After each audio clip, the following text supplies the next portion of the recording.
Welcome back to another reading and commentary from my book, The Modern Day Book by me, Reverend Susan MeeLing. Gonna start in chapter 2 now, which is on page 27, which is about FISA and FOIA, or FISA, FOIA. And so I'm going to read.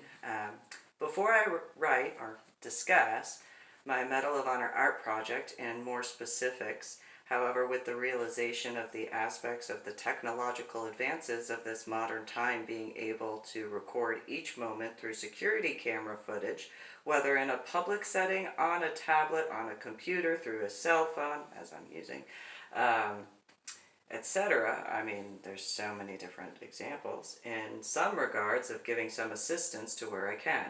If such allows the ease of the irrefutable evidence through the messages, videos, etc. of criminal behaviors against my Medal of Honor art project, and including, and not up to, but including, the aspects of the hacking, stalking, endangerment, and etc. of my children, in reference to my daughter Lydia Louise, her maiden name is Nichols, but also my son, James Michael Nichols, after my Medal of Honor art project, but before my Medal of Honor art project, both my son and daughter, as well as myself, though this is the first of such a type of case, and thus the setting the precedence for such a sort of case and or cases, depending on how many are involved in causing problems to my children and I, as well as my Medal of Honor art project. Hopefully this book and the recommendations I have made, not just in this book, but, are considered good enough for the legal system. Although, obviously, I'm not a lawyer, there are plenty of lawyers who know how to do the lawyer stuff and make it understandable and all that. As per what I wrote in my first book, Finding a Silver Lining by Susan MeeLing, and or my second book, Finding the Silver Lining by Susan MeeLing, in regards to the recommendations for reformation, and if adjustments need to be made because of my difficulties with numbers, as well as wording in a more proper format, then I hope this is good enough of a baseline for the ability to move forward with the various legalities as such. Since the media knows what words are best for the descriptions of and for the availability for the general public, hopefully the aspects will be of ease for them as well.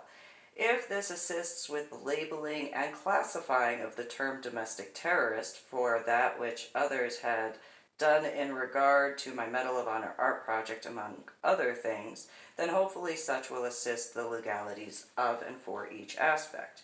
The reason why I had put this book together is because I also looked up and there was no definition definitively for the term domestic terrorist in reference to the United States of America. I remembered when I had seen what I had in reference to the events which I feared coming sooner before joining the United States of America's Army branch on the television on the day of 11 September 2001, and what I had spoken with the individuals that I described in the prior video. I could at the time give to them some ideas to help the military branches keep the bases safe in San Antonio, the post office workers safe in the USPS, among the others, the maintenance crew in the apartment complex, which would be having interactions with law enforcement and military and so on. I was glad I voted for then President of the United States of America, George W. Bush II, Jr. As though I knew he and his staff would have much to deal with, I knew they were a better choice than the other candidates were at the time because of what I felt.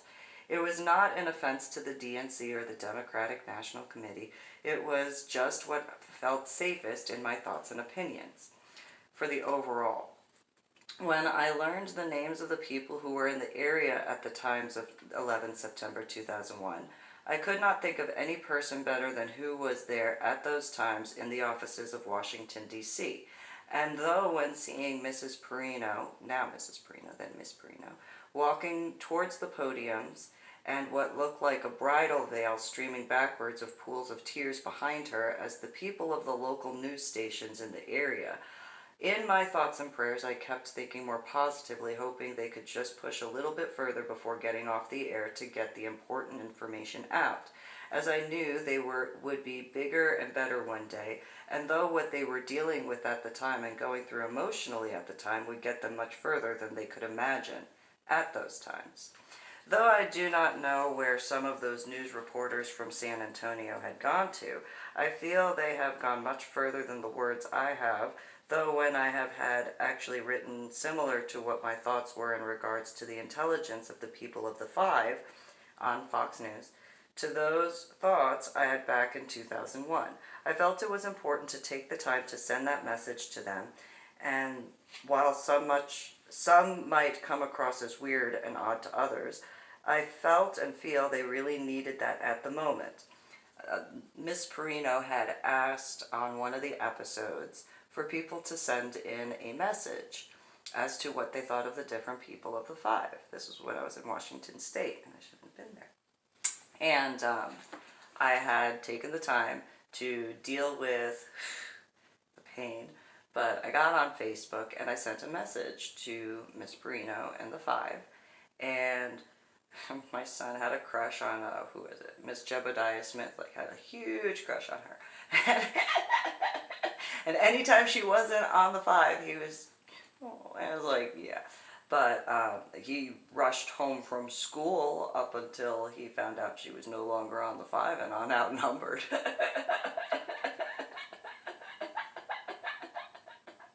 But I also wrote about, I think it was Mr. Juan Williams and Mr. Bob Beckel and Miss Kimberly Guilfoyle, obviously Miss Perino, Mr. Greg Gutfeld, and a few others. Obviously, I already brought up Miss Jebediah Smith, and I think Miss Harris or Mrs. Harris Faulkner, I think so. A few others, but yeah, they could use more words of encouragement. Just saying. It almost seemed, though, at the time I sent the message to them, they were all being attacked from so many different ways, and in a scuba diving reference, they could not see which way the bubbles were floating to follow through to go to the correct direction, and they just needed a quick bit of clarity to see the bubbles going upward to the surface safer. I tried to remember to comment of the different people who were on the show from the times, not just at that particular show Mrs. Perino had asked, but from the voices I remembered listening to who had been named on the show. I could not look at the television screen very long at the time, as I was still trying to adjust to the pain levels of the electrical stuff in Washington State. Are you kidding me? And also not realizing there was an electrical transformer station just outside of down the block from the house in Lakewood, which could have been impacting the pain levels on top of the already elevated pain, though separate from the altitude levels of pain aspects, as those points of sensations were and are completely different than the electrical aspects. I know I'm using it easier. I know in reference for what I was dealing with, despite the difficulties of words to express because of how much it hurts sometimes to speak.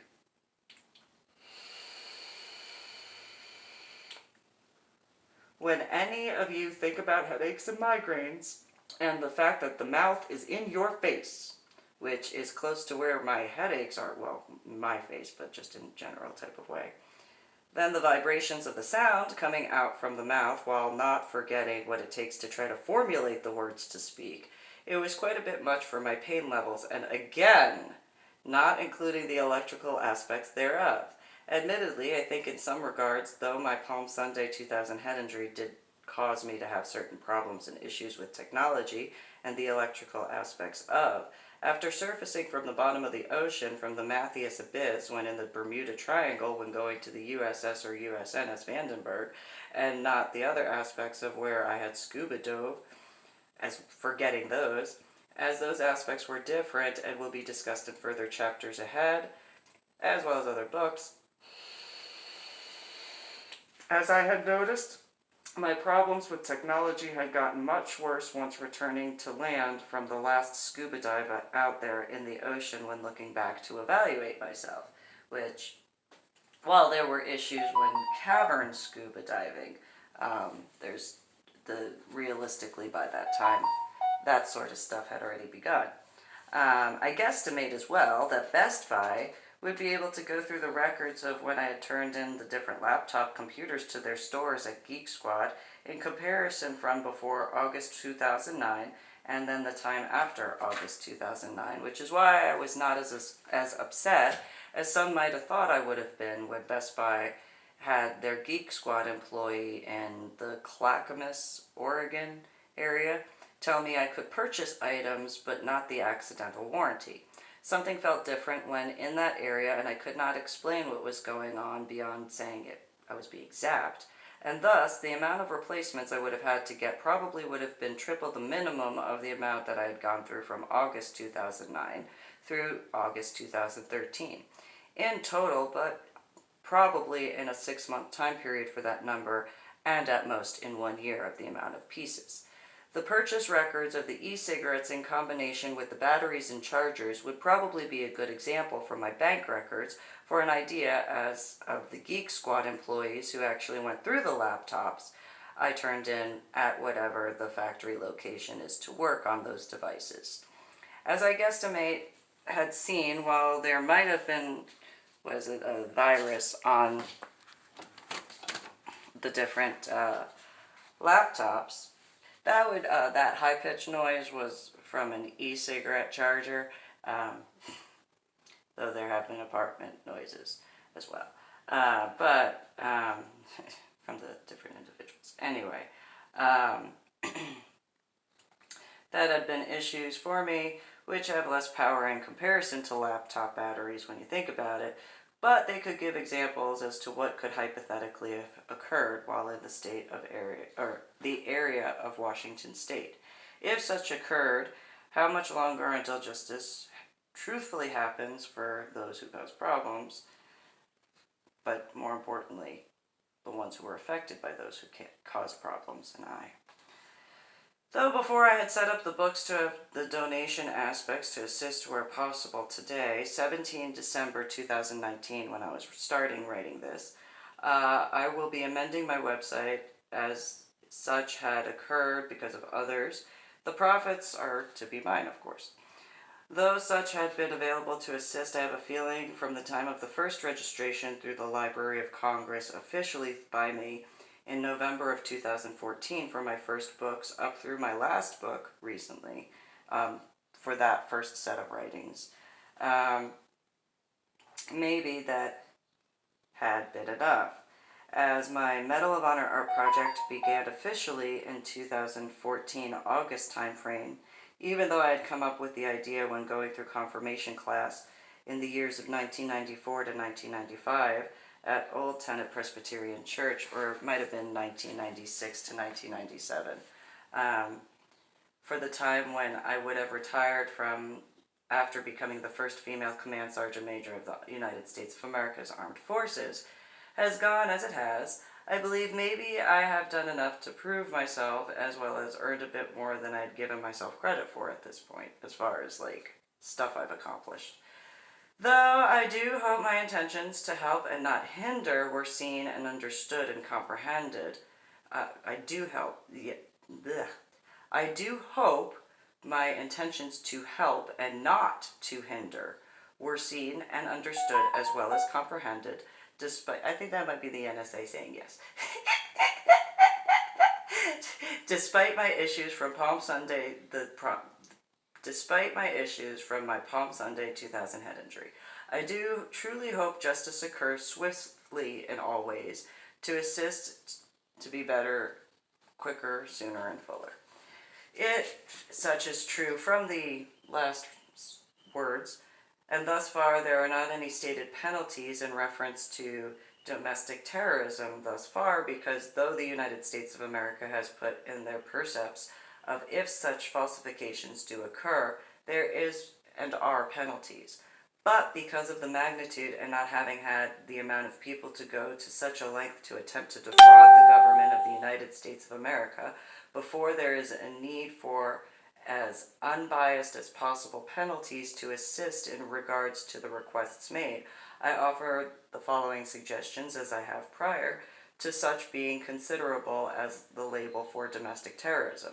If also in regards to my Medal of Honor art project, as well as the treatment of the dead soldiers from the United States of America's armed forces and their children, being the target as well as in regards to any veteran of the United States of America, despite whatever the political affiliation, being in reference to, in regards of my daughter and what happened at McCoy Elementary School, for the choices for the teachers and guidance counselors, mainly the guidance counselor, one teacher, and the principal at the time, but the parents, Rebecca Schrader, Marcy Creemans, and either Sarah Brown or Kim Brown, the three females who were the volunteers who took my daughter, and then either 6 or 9 other children, and lost my daughter. Although the year before, I had gone on the field trip, had my daughter, and then 5 or 6 other children, and I didn't lose one, but at the Fort Worth Zoo.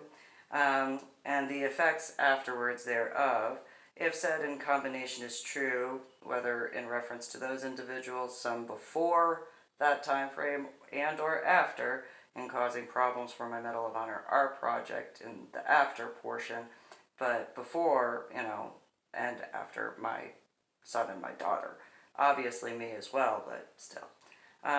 But the domestic terrorism of multiple branches and divisions of the United States of America's government can be considered to look over these writings for the transfer to places of those that I have called cherubim ones, to places similar as Guantanamo Bay Federal Prison, if such occurred for a period of a minimum of 5 years. Because if you think about, before I go on, if you think about when it comes to domestic terrorism, you have to look at, in my opinion, you have to look at the mental, the emotional, the physical, sexual, and spiritual effects that were done. If it was only one of the different aspects, then you could consider such a criminal penalty that wouldn't be considered as domestic terrorism.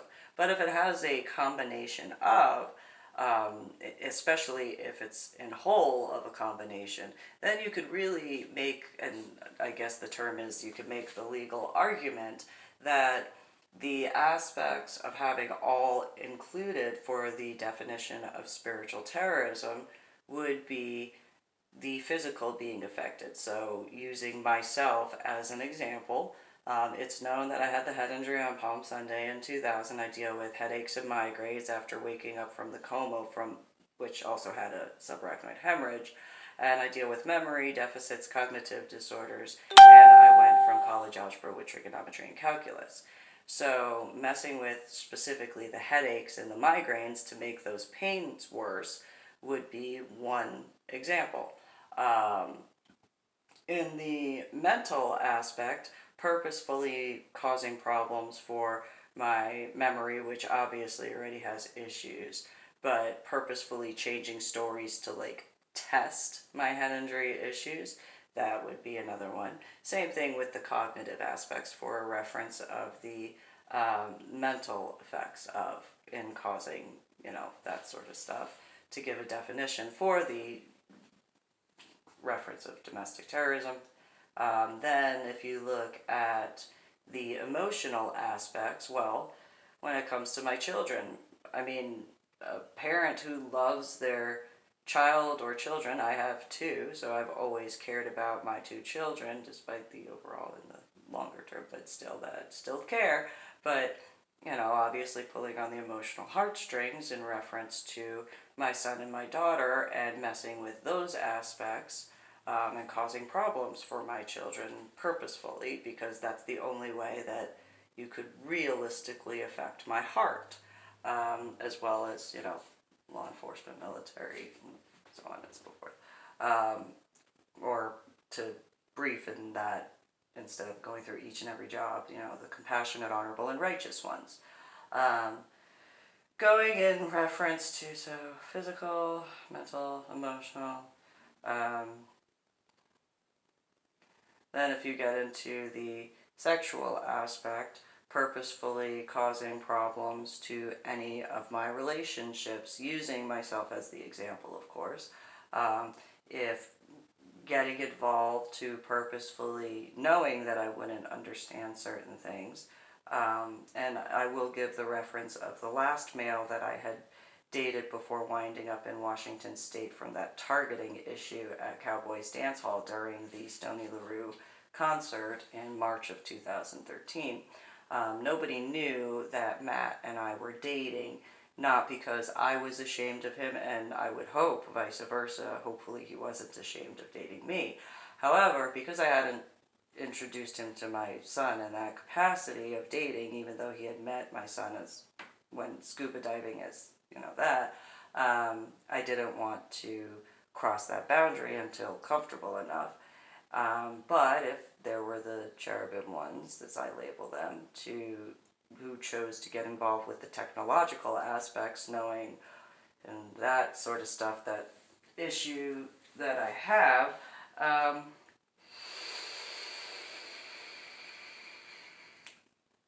I definitely would not be the person that you'd want to do that to, because he's already dealt with enough. But in the reference of the aspects in realistically a combination, because I was actually happy, and despite what I was going through, there was the connections in that way. And yes, obviously not just sexually, but the emotional as well, and mental, because of similarities in a lot of ways. And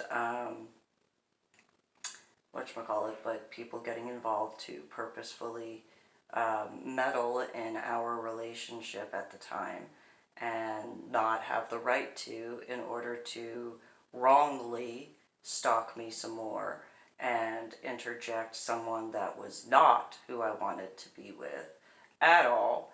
And I mean, the fact that the male who wound up taking my son and I to Washington State looking like an older version of Matt would probably be a really good example of people getting involved that had no right to get involved. And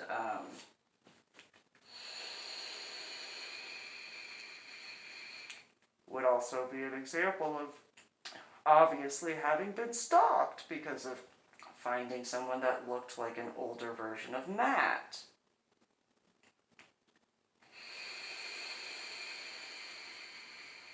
Which I was happy with that. But anyway, in that reference of the sexual part, because he knew how to do certain things correctly, and there was enjoyment, and my headaches and migraines were not nearly as bad despite of what was going on.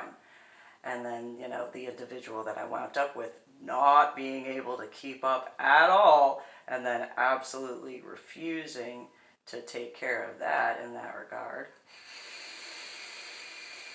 would be an example in reference to that portion of domestic terrorism, when using my life as an example for such.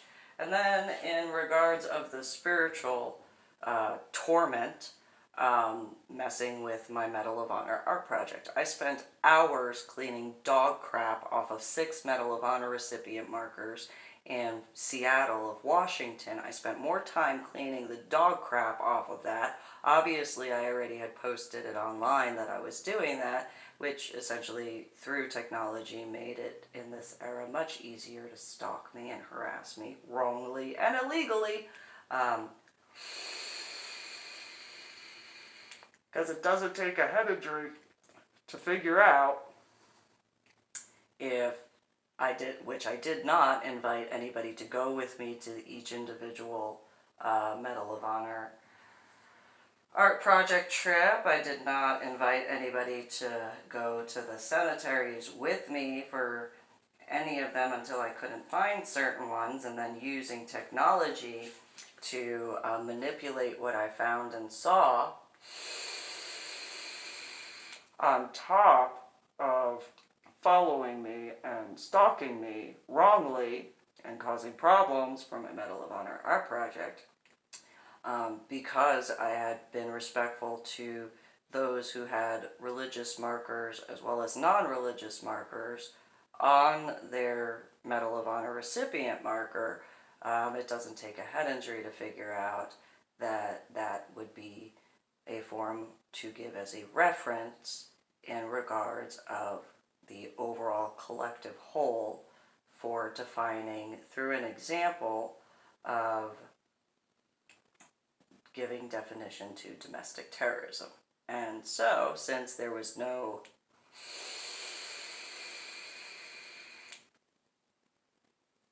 court case beforehand, I pretty much kind of laid it out right there.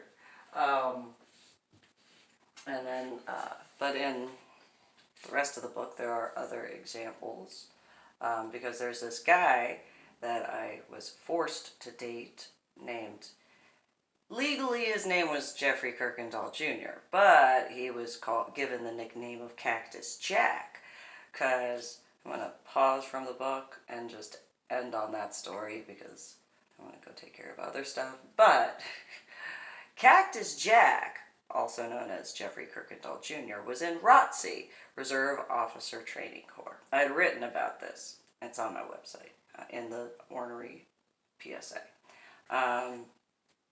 Cactus Jack, he hated that name because he had been given it by the ROTC guys, because he had landed on some cactus. Imagine this, he was in the state of Texas, and he was out in the field, and he landed on a patch of cactus because, you know, he didn't pay attention and he tripped and fell onto a patch of cactus in the state of Texas. Anybody from the state of Texas, or has ever done any research on the state of Texas, probably could say there's quite a bit of cactus in the state of Texas, just somewhere. And it's funny that there's that much cactus in the state of Texas, and if Cactus Jack looked anywhere, there probably wouldn't be very far that he'd have to look to find a patch of cactus to remind him of his nickname of Cactus Jack, because he landed on cactus in between his legs. And, which, you know, I understand, that would suck, that would hurt, having to get all those spurs out from those areas. And isn't that a funny little coinky-dink that, you know, it's called the San Antonio Spurs for basketball. But Cactus Jack threw a titty baby temper tantrum, as he explained to me.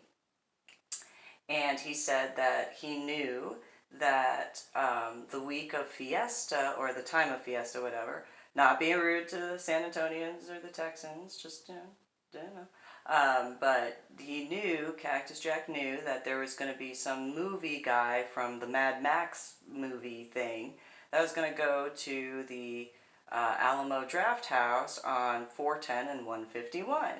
And as he's describing this to me, I'm like, this sounds like terrorism. Like, before you even finish, it just sounds like terrorism. And he kept saying, no, that's not terrorism. It's like, that sounds like you terrorized the city. So he continued and told me that he had chosen to do the 151 Road Warriors, is what they call themselves. I call them the 151 Titty Baby Road Warriors, because Cactus Jack was throwing a titty baby temper tantrum.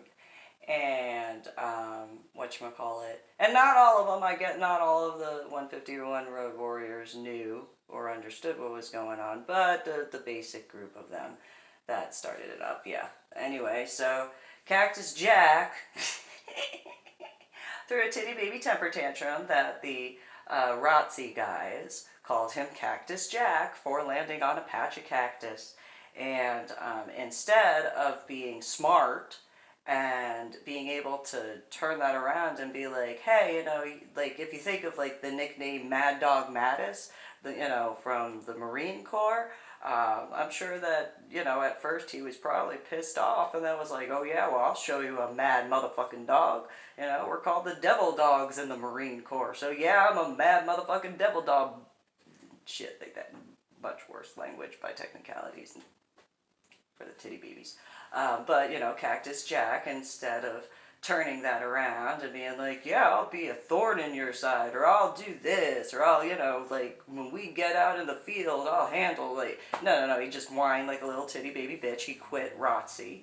And when he told me that, I was like, you could have done so much better with that. But it's probably a really good thing that you didn't, like, continue with ROTC, because you would have been a hazard in the field. And you throwing a temper tantrum like that, simply over a name, you weren't worthwhile to be in the military. I'm glad that you quit, because you wouldn't have been good enough and you would have put too many people at risk. And I would guesstimate in my hypothesis that I was accurate, because if he continued on with similar behavior, then, titty baby temper tantrums and all that. I mean, yeah, I understand you throw a temper tantrum when stuff goes awry. However, when it matters, you can't have a titty baby temper tantrum the way Cactus Jack did. So Cactus Jack quit the ROTC program, and then he found out he had to pay back the money for college, and he was dating a female at the time named Jamie Robles, who was upset because she wasn't getting what she felt was the recognition she deserved for getting a degree in art. And it's kind of like, what are you going to paint? What are you going to take a picture of that in this era is different or unique in comparison to what's already been done? You can only paint a bowl of fruit so many freaking ways. You can only do a pastel of, like a building so many different ways. Not saying that there aren't different ways that can make it different, but like in a realistic format, just one of those. Like, what are you gonna, that's different that you can show the beauty of? It's pretty difficult. I see the irony at this point because I have a whole bunch of tattoos and I'm not the only one, so there is that.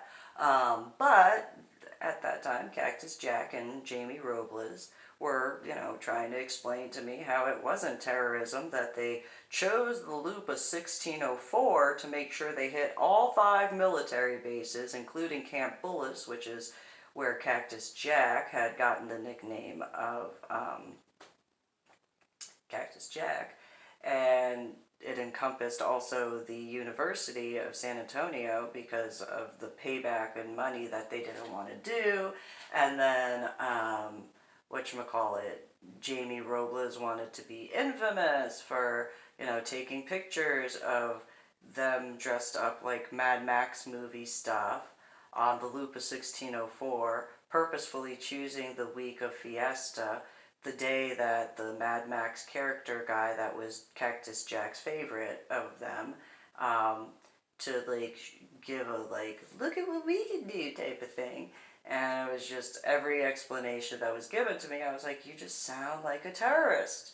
You don't sound like you were making a peaceful protest. You don't sound like you did something in a good way. And Jamie Robles and Cactus Jack, also known as Jeffrey Kirkendall Jr., had laughed about how many people they watched run off the side of the road, and then later on they called to see or check the numbers of the 911 calls from the amount of people that had called 911 from driving off the side of the road. I don't know. I don't think it takes a head injury to figure out. You see a line of military vehicles with a bunch of people that are apparently dressed up like the Mad Max movie thing. And I don't think it takes a head injury to figure out in any city, not just a military city, that, some people might freak the fuck out. I don't think it takes a head injury to figure that out. But maybe, apparently for Cactus Jack and Jamie Robles, or Lazy Eye as other people have called her. I don't know why they called her Lazy Eye, but whatever. But by technicality, she was lazy. So, just one of those. And they explained to me that Jamie Robles had known people in the Fiesta thing that, she knew was in something that she wanted to be in. And so that was the reason for that for them, or excuse in my opinion. And, they just went on and on and on trying to explain to me. And I was just like, no, it sounds like a terrorist attack. And Cactus Jack and Jamie Robles, one of their points was, well, there were no airplanes that flew into any buildings. We were just driving on the road. And I said, yeah, but there are airplanes in the sky, right?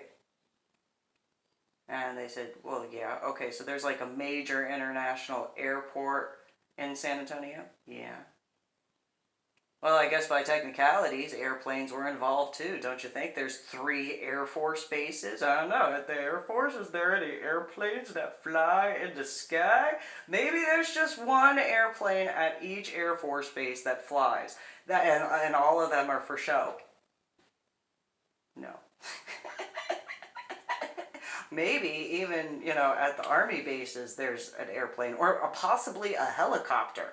Possibly. I don't know. And then, like, taking into consideration, do news cameras or companies have cameras on helicopters? I mean, they are a part of the news, so maybe they have a camera on a helicopter, like if there's a traffic issue, hypothetically speaking. So, but Cactus Jack and Lazy Eye were,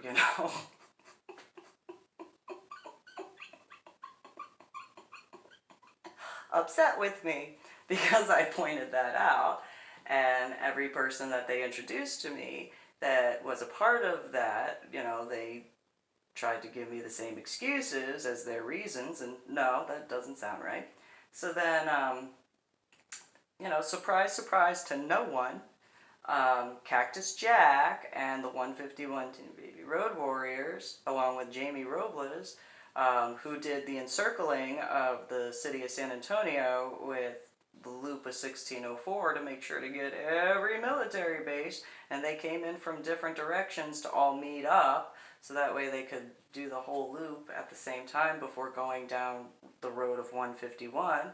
And Cactus Jack was surprised for some reason that, like, the guy that was supposed to be there from the Mad Max movie, for some reason, wasn't at the Alamo Draft House on 410 and 151. I don't know. I don't think it takes a head injury to figure out if he's a celebrity, like from a movie or whatever celebrity from. Probably. He might have some, bodyguards and chaperones. And hypothetically speaking, maybe, just maybe, they were warned about a, caravan of, military vehicles and people dressed up apparently like the Mad Max movie, which is, I still don't know what it is. I haven't seen it. But nonetheless, maybe hypothetically speaking, his bodyguards and chaperones were like, so we need to get you out of here because we don't know what's going on. And so, but Cactus Jack threw another titty baby temper tantrum. And was upset because his movie idol wasn't there and didn't want to speak with him. Nobody would be shocked by that. At least I wasn't shocked. I didn't think it took a head injury to figure that one out, but apparently he was upset that I said it shouldn't take a head injury to figure that one out, as well as the whole thing. And so, bringing up the different points that he tried to argue, and I was like, no. But a bunch of them volunteered to get arrested when, surprise, the police from San Antonio were at the 151 thing because they, used the radios to talk with one another. What? Police officers use radios? What? I told Cactus Jack and Lazy Eye that they should consider themselves lucky because, military city of San Antonio, there's a lot of guys that are active duty, National Guard, reservist, and veteran of all sorts of branches that know how to use a firearm accurately.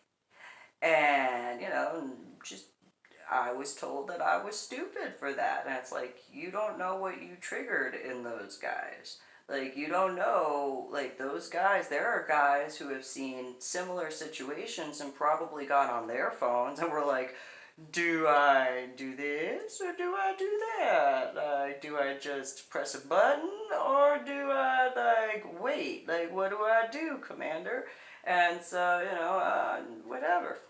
But, the joke for Cactus Jack and Lazy Eye that they tried telling me was that it was funny to them that the San Antonio police didn't have anything to charge them on for doing that. And I was like, well, you should have been charged as a terrorist. And they were like, no, that's not terrorism. And I was like, yes, that sounds like terrorism. Like, there's nothing that they have said, like, throughout that time, showed me, introduced me to, nothing that ever did not show me that.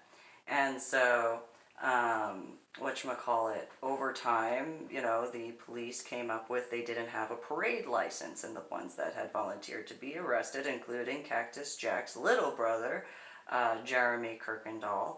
And you spell Kirkendall K as in kilo, U as in uniform, Y as in Yankee, K as in kilo, E as in echo, N as in November, D as in Delta, A as in Alpha, L as in Lima, L as in Lima. And they got arrested. Later, Jeremy wound up going into the army because, well, I gave him a video to watch. The French documentary of the World Trade Center on 9/11, because they were the only guys outside of security forces and NSA guys who had interior footage of the 9/11 attacks inside of the World Trade Center. And from that point, Jeremy was like, so I'm going to join the military. Good. Though I was told it was for political reasons, but it is what it is. He still joined. Cactus Jack and Lazy Eye, or Jeffrey Kirkendall Jr. and Jamie Robles, at that time, Jeremy Kirkendall was engaged to a female named Leslie. I think she was from Plano or something, I don't know. But anyway, Leslie was a little taller than me, long brown, dark brown hair, pale complexion, medium frame build. That's about all I can remember of her, other than temper tantrums from her.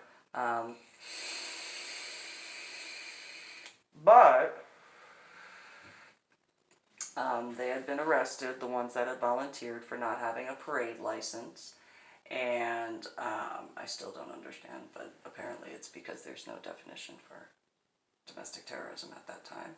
And so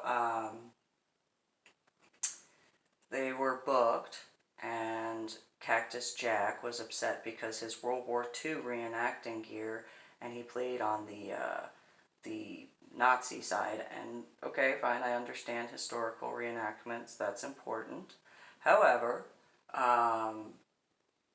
you don't have to have authentic gear, and Cactus Jack had to have authentic gear. That was his thing. He just had to have authentic gear.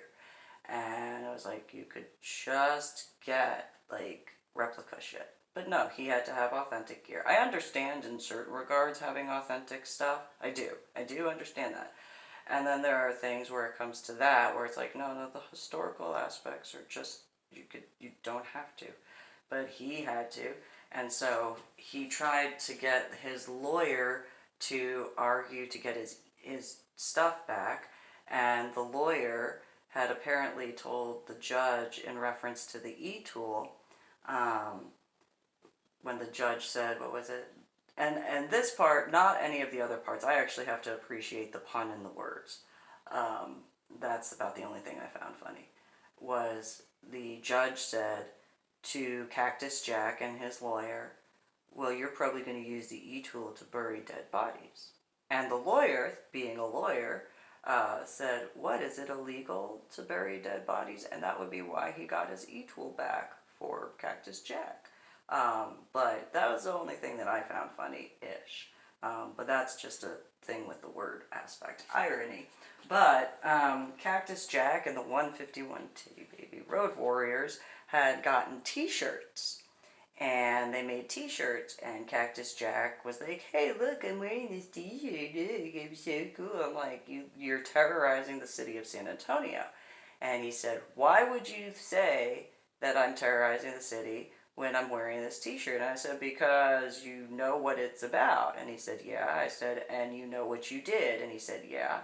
And so anytime we went out and he decided he wanted to wear that fucking t-shirt, I was like, I don't know who to tell to get, like, legal assistance on that.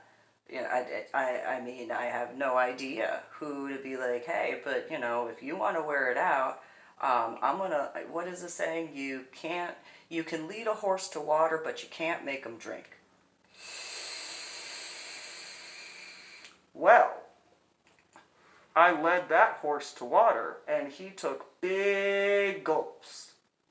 So anytime Cactus Jack wore his 151 Road Warrior t-shirt and we were out, it was not for me to terrorize the city. It was like, hey, you're from San Antonio. Maybe you know who to talk to about this because I don't understand this. So there was this one waiter who I got along really well with at IHOP on 410 and Bandera. And he said he was from San Antonio. And I was like, hey, he already knew about the head injury on Palm Sunday. We had talked a whole bunch of times. I had been there many times before ever having Cactus Jack with me there and shit. And I was like, hey, you guys can talk about like San Antonio. And that guy was like, yeah, hey, Susan. And I was like, yeah, what's up? He's like, oh my God, Susan. And I'm like, yeah, what? He goes, so I want you to remember something. Okay, what? I know you told me that you're like really cool with techie guys. Yeah. Can you remember that I play the game Zelda? Okay. What does that have to do? Just, could you do me this? It's really important that you do me this favor that I play the game Zelda. Okay, what does that have to do with techie guys? I realize now you use technology to play video games. And so I was like, okay, well, cool. I don't know what that means, but okay. And so Cactus Jack was like, oh, I do this and I play Warhammer, and the other guy was just like, yeah, I play Zelda. Susan, oh my God, please remember, I play Zelda. And it's like, okay, you play Zelda. Sure. Cactus Jack, please, horse to water, tell him about. And so Cactus Jack told that waiter that played Zelda all about his little 151 Road Warrior titty baby temper tantrum for being called Cactus Jack. And then later, Cactus Jack brought in Lazy Eye, and they told, together, the guy who played Zelda at IHOP about that. And then the waiter was like, hey, I've got some friends who are from San Antonio who I play Zelda with, Susan. Oh my God, please remember, we play Zelda. Okay, fine.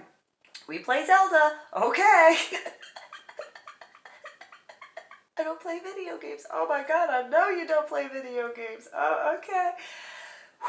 And so, the Cactus Jack and Lazy Eye decided to explain their 151 Road Warrior thing to the waiter who played Zelda, and then the waiter's friends who played Zelda, among other video games, I guess, to me.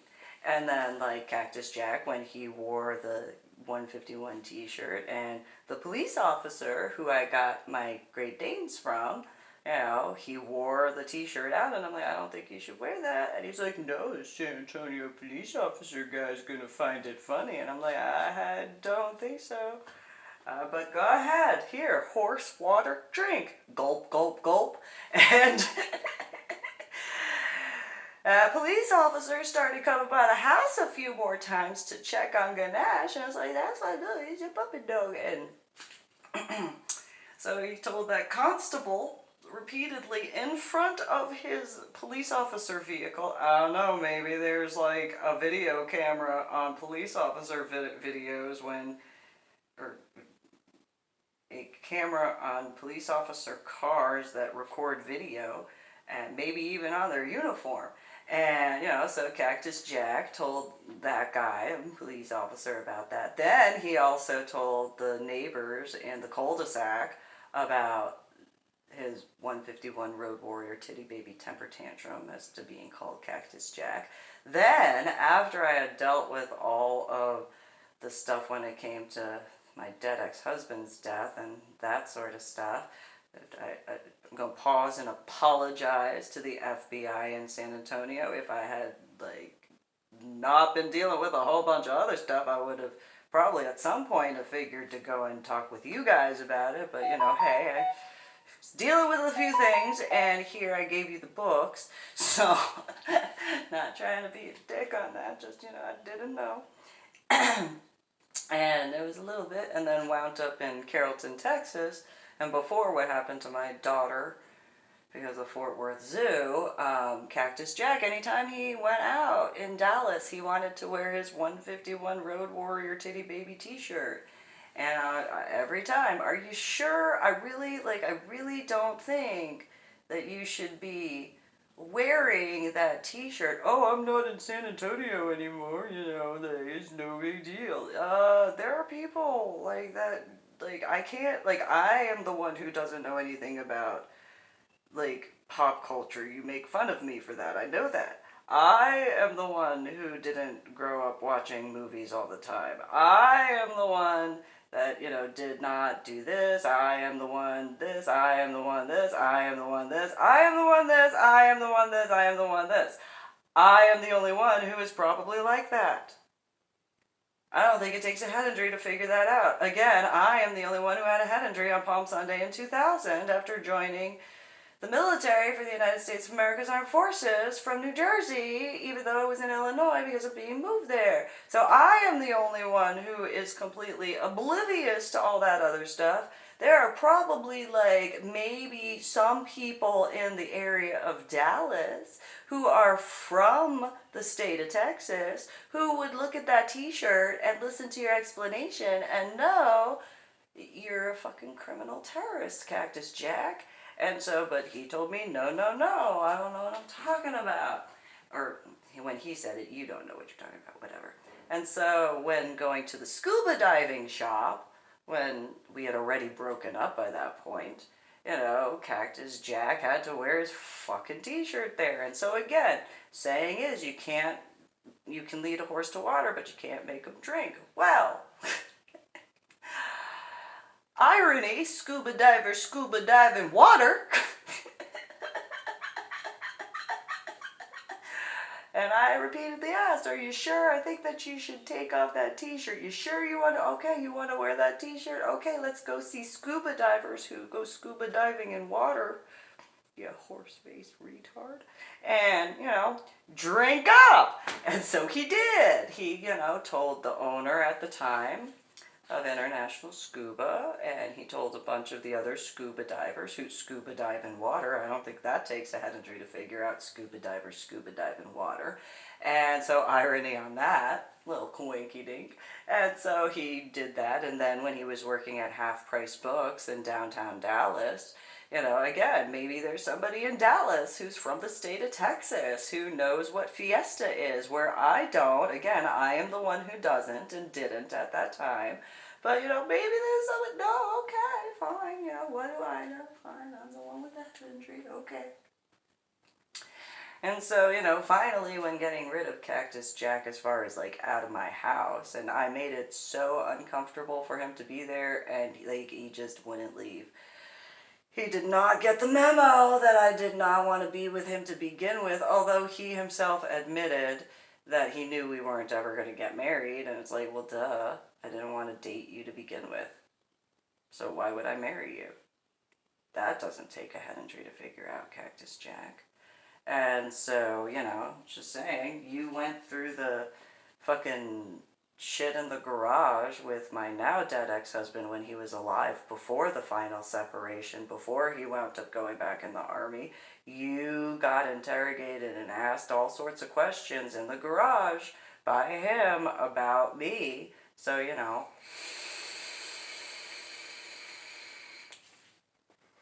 just saying. Literally had me equivalent of on an auction block. Look, this is what's wrong with her physically. Look, this is what's wrong with her here. This is what's wrong with her here. You, Cactus Jack, I know you know that I did not want to date you. So, that doesn't take a head injury to figure out. But I do remember the guys that played Zelda. I may not remember what they look like, but I do remember them. Irony with that head injury thing. So yeah, I'm gonna end this particular video and very brief reading, more of an explanation and commentary on those parts of the modern day book by Reverend Susan MeeLing. That's me. So that goes from the beginning of chapter 2. So that goes from page 27 to page 33-ish. Irony on 6. So, please subscribe to my channel and go to my website, www.susanmeeling.com. I'll have links for where you can buy my books through Amazon. So that way you could follow along as I go through the information. You guys have a good one. And I hate you, Cactus Jack. I'm not the only one. You're still a terrorist.